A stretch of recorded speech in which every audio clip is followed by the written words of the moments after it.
Welcome to the Tech Egg. Don't get scrambled. Enjoy the video. In this video, I will explain how to replace a timing belt on a Honda Ridgeline. First, gather all your necessary tools, such as a torque wrench and a complete timing belt kit. Always prioritize safety by disconnecting the negative battery terminal. Next, you'll need to drain the engine coolant and carefully remove the accessory drive belts. This preparation ensures a smooth and safe replacement process. Now, let's get to the timing belt itself. Begin by removing the passenger side front wheel and the inner fender splash shield to gain access. You'll then need to support the engine from underneath before removing the passenger side engine mount. Finally, carefully take off the crankshaft pulley and all the timing belt covers to expose the belt.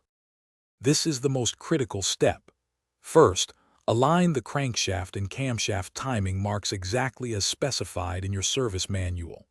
Once aligned, loosen the timing belt tensioner and carefully remove the old timing belt. Now, install the new timing belt, making absolutely sure all marks remain aligned and the tension is set correctly for optimal engine performance.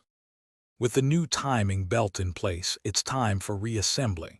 Carefully reinstall all the components you removed, working in the reverse order.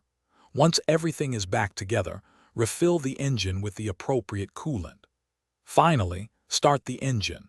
Listen for any unusual noises, check thoroughly for any leaks, and confirm that everything is operating smoothly. Thanks for watching. Consider subscribing if I helped unscramble your problems.